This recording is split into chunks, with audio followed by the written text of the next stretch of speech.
We give talks around the world to businesses that want to improve their visibility in AI tools. Things like ChatGPT, Google AI Overviews, Gemini, Claude. They want these tools to recommend their brands. Recently, our CEO Charlie was giving one of these talks at eCommerce Scotland, and someone from the audience asked a very good question. This AI search visibility thing that you're talking about all sounds well and good, but is it relevant for B2B businesses? And it's a good question because most of the AI search examples that you see out there are consumer focused. And when Google or OpenAI does a demo, what do they show? They show people using these tools to book restaurants or find creative gift ideas. If you're selling components like this person, how relevant is ChatGPT really to your buyer journey? Well, the good news is it's incredibly relevant and there's a ton of data to prove it. But there is an important nuance in how you use this generative engine optimization or answer engine optimization or AI search optimization, whatever you call it, because your customers are buying in a slightly different way.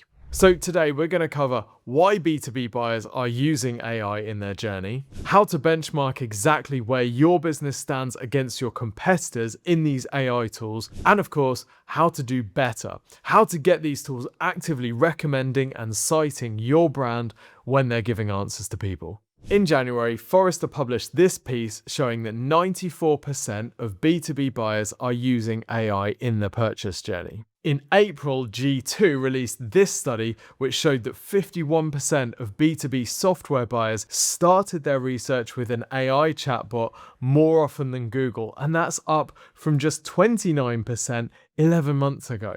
71% of B2B software buyers rely on AI chatbots for software research at some point during the journey. And, just in case you still weren't convinced, 69% of buyers chose a different software vendor than they'd planned based on guidance from an AI chatbot, i.e., ChatGPT changed their mind. Okay, so that settles it then. If you're B2B, you want AI tools like ChatGPT mentioning and recommending your brand. But just to make things slightly trickier for our fellow B2B marketers, the buying journey is not straightforward. This Forrester study found that the average B2B buying group was made up of 13 internal stakeholders and 9 external participants for complex purchases. So you've got an average of 13 people internally using ChatGPT and various different AI tools to do their own version of the buyer journey. So more people, more independently using AI platforms to work out whether to buy from you or your competitors. Challenge accepted.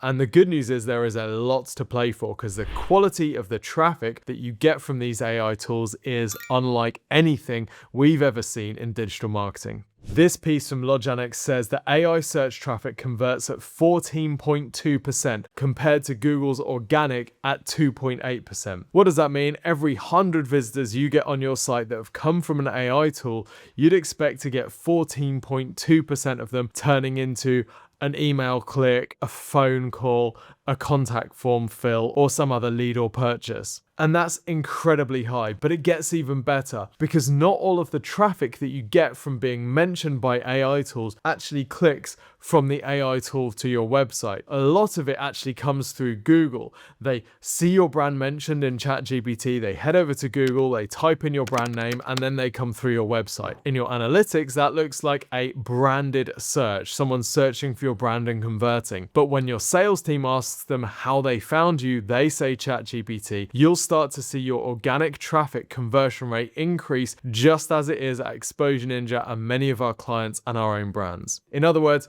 this traffic is fantastic. This is because by the time someone lands on your website from some AI research, they've already had their options synthesized, they know they want to go with you, and they're now ready to take that next step. That's good news for you and your sales team because they get to work with really qualified leads.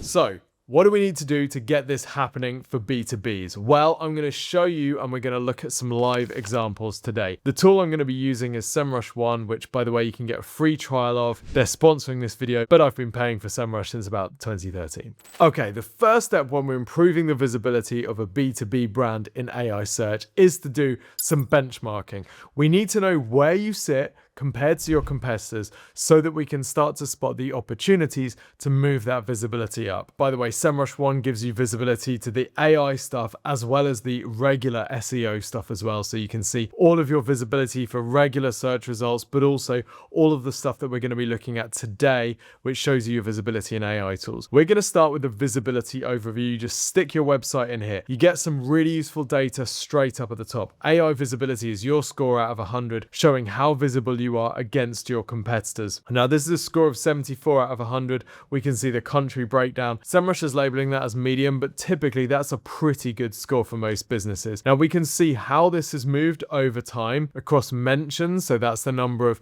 times that your brand is mentioned. Citations, that's the number of times that one of your website's pages is being referenced in an AI answer. And the number of cited pages, so the number of pages on your website that are being cited in those citations.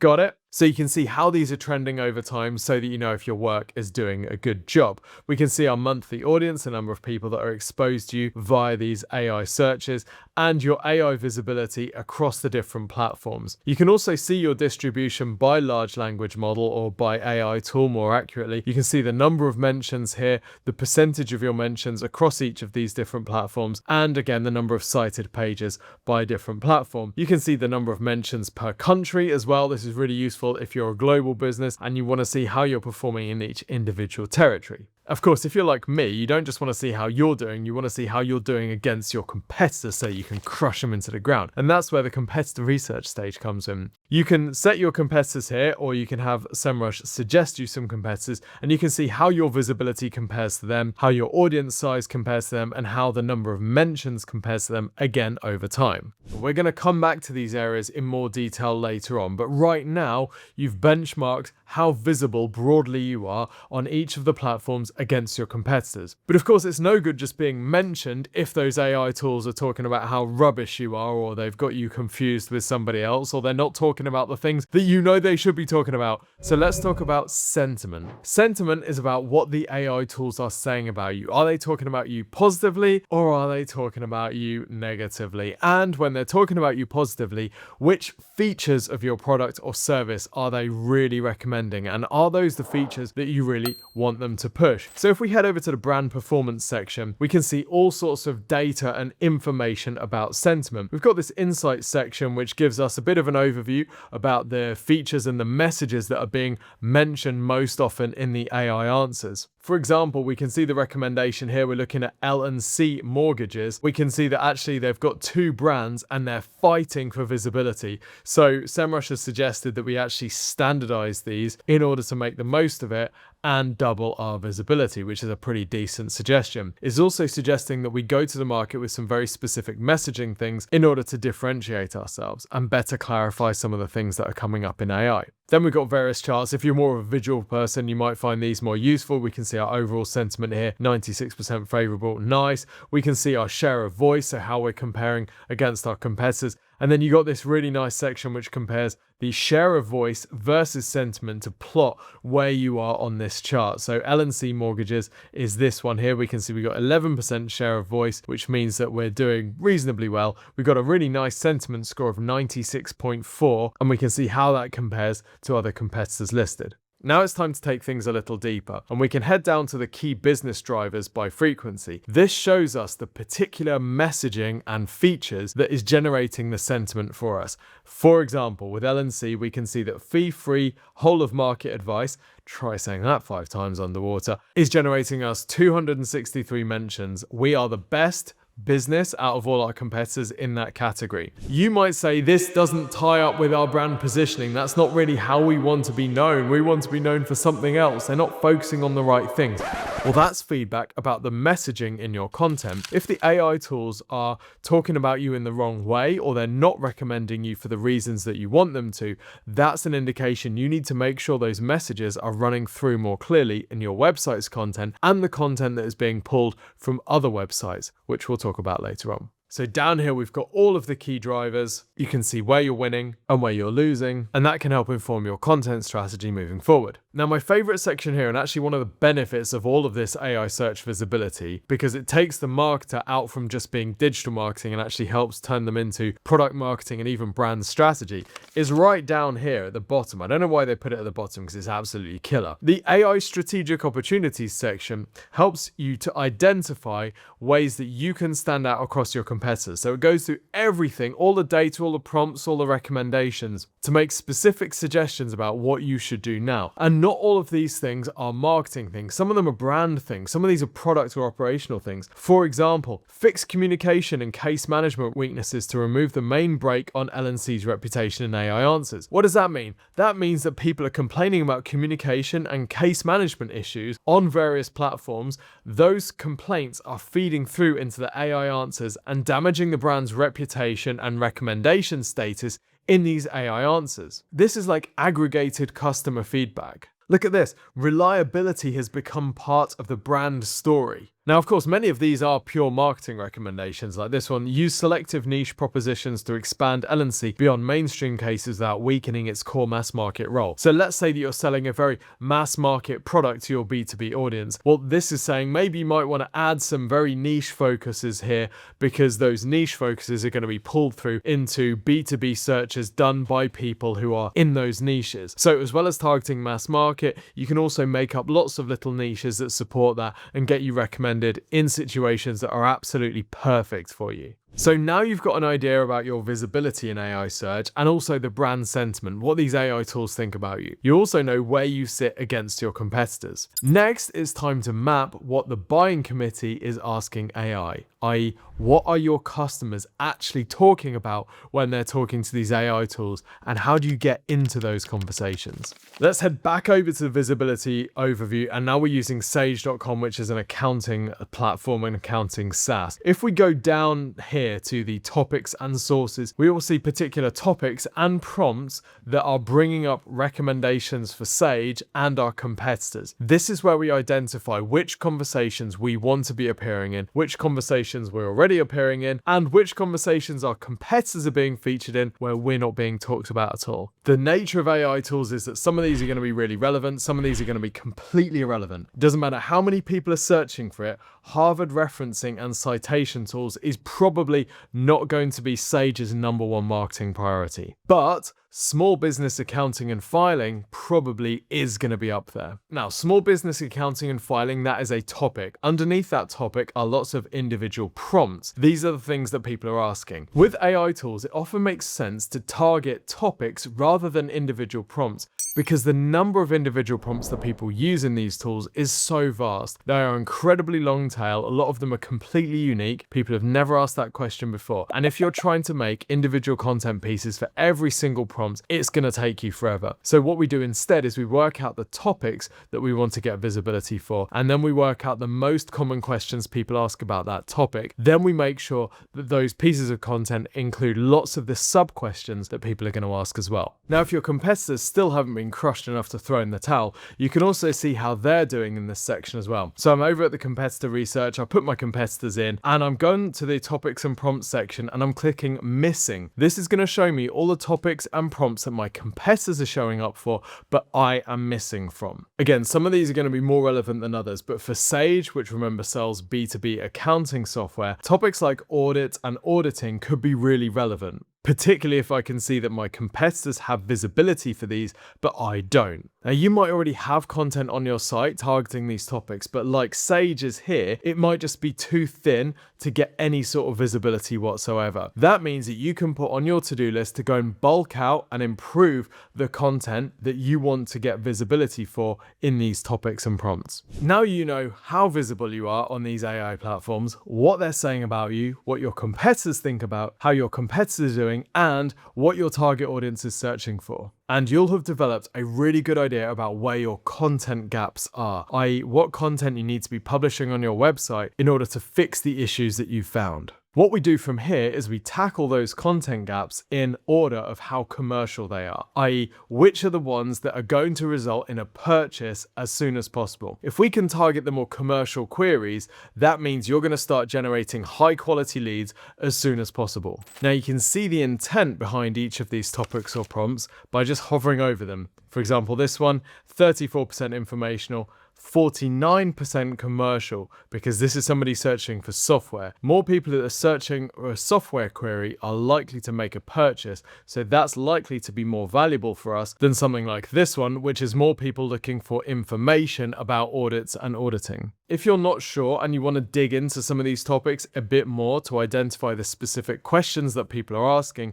to work out exactly how commercial they are and how priority they should be to your business, then under the brand performance section, there's a questions tab. That questions allows you to see specific questions that people are asking. Now, a quick word on volumes, because just like with traditional SEO, sometimes people can get hung up with not wanting to target topics that might have relatively low search volume. This can be a real trap with B2B, and this client is an example. Axelex is a fintech B2B, and they have a pretty niche offering. They help alternative investors and asset services work with unstructured data. This isn't the thing that people are just asking ChatGPT for fun. And it's also not the sort of thing that a ton of people are asking ChatGPT. But does that mean it's not worth targeting? Absolutely not. Because if 100 people a month are having a conversation with ChatGPT about how to work with unstructured data, if they're an alternative investor, they could be worth a really good amount of money to Axelex as high quality leads. Now, when Axelex came to us, their digital marketing hadn't really got started. They're only generating around 8 marketing qualified leads per month. Sad times. But what we did is we went through this exact process to work out what the high intent but low competition topics and queries that people were asking both in traditional search and AI search, and we made sure that Axelex was visible for those. We built out the solution pages on their website and built more supplementary content specifically to target these topics and prompts, and this worked really well. We increased their traffic from search by 17% year on year, but their lead volume improved even more. Because the traffic coming from AI search tools is so high quality, by month 9, we'd already exceeded our annual lead target 112%. And the quality of the traffic and the leads coming through helped Axelex prove concept, and they were acquired by Carter in October 2025. So if you're niche B2B, don't despair, actually celebrate, because this is exactly when this type of AI search thing can work really well for you and potentially much more quickly. And by the way, if you want help improving your visibility in AI tools and traditional search, you can request an audit from Exposure Ninja. The team will dig through every element of your visibility in AI search. We'll look across each of the different platforms. We'll look at the topics and the prompts that you've got great visibility for and the ones that you could do with some improvement. We'll have a look across all of your sentiment, and importantly, we'll help you sort all of this data into a prioritized action plan. These audits are carried out by some of our best people. We don't just throw it into ChatGPT and have ChatGPT do it for you. We use our experience working across hundreds of businesses in every imaginable market to design you a roadmap that you can follow to improve your visibility in AI search and traditional search. These audits take a ton of time, so we do charge for them, but you can request one at exposureninja.com/audit. Okay, so you've produced the content on your website that's plugged those content gaps. What now? Well, AI platforms don't just look at your website content, they also look at third-party websites when they're deciding which brands to recommend. And this is true for B2B as much as it is B2C. So I've just searched Google for best accounting software, and the AI overview is pulling from lots of websites to give me some very clear recommendations. It's recommended Intuit's QuickBook Online as the best for me. But here's the thing. These recommendations aren't coming from any of these brands. These recommendations are coming from third-party sites like Small Business UK, PC Mag, and YouTube. If I'm not on this list and I want my brand recommended on this list, it doesn't really matter what I do with the content on my website. I need to get recommended by these websites. And this is the job of digital PR. Digital PR has historically been used to get backlinks for your website, so getting content featured on high authority publications so that they link back to your site, which gets you improvements in your traditional search visibility. But now digital PR has a new job, and that job is getting your brand mentioned and recommended in the type of websites websites that are being cited by these AI tools in their answers. Now again, you can use SEMrush to help you identify which publications you need to get mentioned in. So if we head back over to Visibility Overview, we put our business in there, we can go down to Topics and Sources. This is going to show us the source pages that are being referenced by these AI tools and the source opportunities. So these are the ones where our competitors are being referenced, but we are not. Not all of these are going to be super relevant, particularly if you're up against big competitors. Some of these big competitors are going to be doing stuff and getting visibility for stuff that isn't really relevant for your business. For example, Royal London sponsors the cricket, so they're going to be getting a ton of visibility on websites all about cricket that will have absolutely nothing to do with their core business.